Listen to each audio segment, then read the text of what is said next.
What's up YouTube, Saint here, and if you're anything like me, you're probably a fan of the Pokemon video games, and if you've ever heard of this little thing called the internet, then you're probably aware that 2019 will see the release of the next generation of Pokemon, Generation 8. Now before Let's Go release, no one was sure which features would be a hit and which would be a flop, but as it happens, the end product was decent, if not lacking a little bit of depth, and it was wrapped in this kind of classic nostalgia that only a Pokemon reboot could ever really have. With 2019 upon us, let's have a look at the gameplay elements, the features and the fixtures that the Pokemon community wants in the next generation, and a few that they hope are scrapped completely. If you enjoy this video, please leave a like, comment, let me know what you think should be included in the Generation 8 game. Let's start with Overworld Followers. It's the one feature that all Pokemon fans have wanted in every game since Yellow, but a feature that, sadly, has only ever been implemented a couple of times. It was a brilliant addition to Heart Gold and Soul Silver, and it contributed immensely to the charm of the Let's Go games. The problem seems to be the time it would take to animate, test and correct every model, as well as the amount of memory necessary for over 800 fully animated follower models.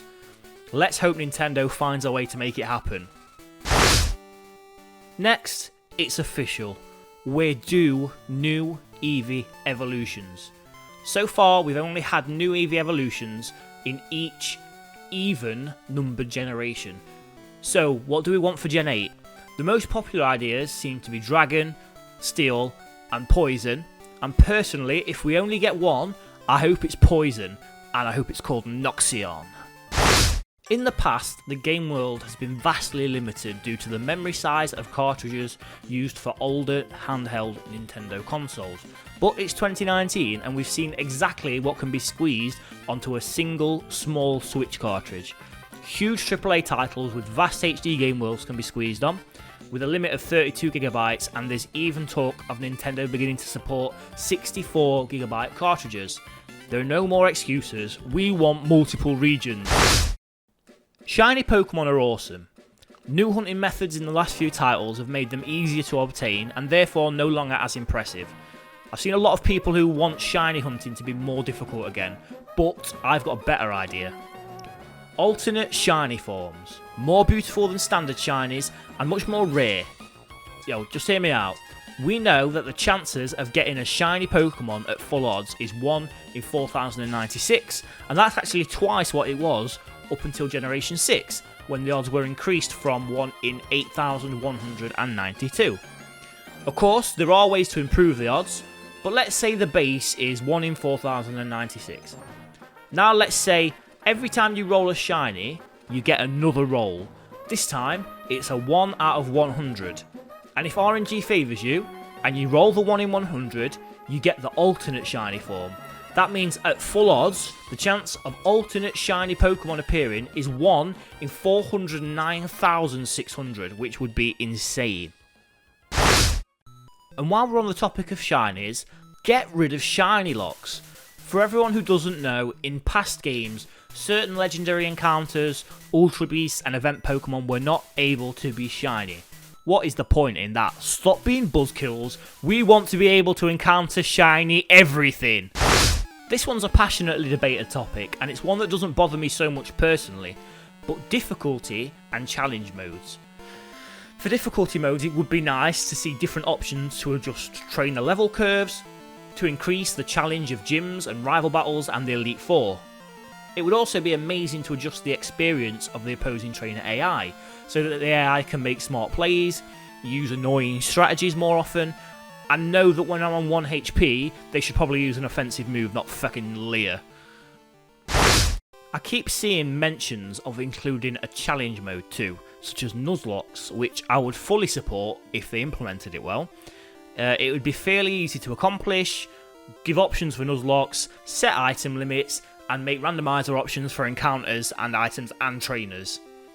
Add some restrictions so that Pokemon obtained from challenge runs can't be traded or used in any online or competitive battles, but can still be used in friendly or private battles. This will help keep the integrity of the competitive battle scene, while allowing Nuzlockers and the like to battle each other with their teams made from random encounters. That's the way to please everyone, but I'm not counting on Nintendo coming through.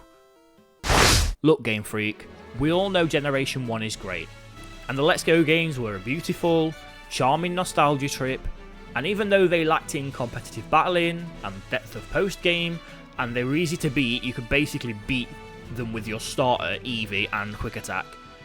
But please, for the love of God, no more Gen 1. Put Kanto away, take most Gen 1 Pokemon away, at least in the main playthrough, and focus on some of the amazing Pokemon and locations from more recent releases.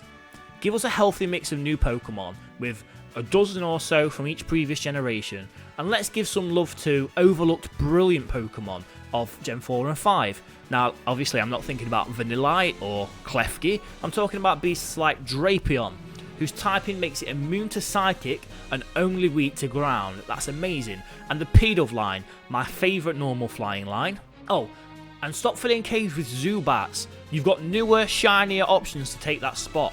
And give us more decent Dragon Pokemon earlier in the game.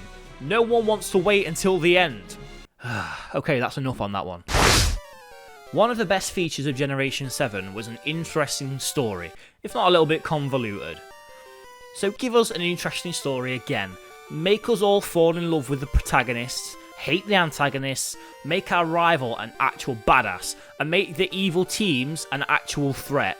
Even better, get rid of the evil teams and give us something different. Maybe an evil legendary that is enslaving innocent Pokemon and we have to battle it multiple times through the game to save the world, or perhaps a Pokemon professor who sends us on our epic adventure to fill the Pokedex but actually has an evil ulterior motive and ends up being the bad guy. Surprise us. Game Freak is pretty good at shaking things up when things are becoming stale, and they can be pretty good at introducing new features. Mega Evolution was a fun addition. It genuinely added another layer of strategy to the game, and it breathed life into Pokemon that had previously been written off as useless. Alolan Thorns was a great way to reintroduce old favourites in a fresh new way, but it doesn't always go well. Z-moves split the Pokemon community down the middle, and it's easy to see why. They're basically just once-a-match nukes that give an almost guaranteed knockout of anything that doesn't resist or isn't using Protect, and takes forever to perform. Implementing Z-moves as a gimmick meant that Mega Evolutions took a back seat, which is a shame because they're so much more fun and they give many more opportunities to recycle Pokemon from previous generations, although not Gen 1 please.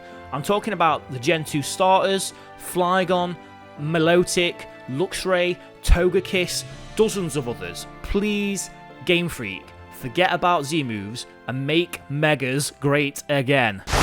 Hey guys, thank you so much for watching this video. If you've enjoyed it, make sure you leave a like, leave a comment, let me know your opinions, let me know what you want to see in the next generation, and more importantly what you don't want to see. And did I say subscribe already? Yeah, do that, because, you know, then when I do some more of these videos, you get to see them. Also, I stream on Twitch too, so come and find me on there, yeah. I think that's all the plugging I can do, really. I've got a Twitter, but that's boring.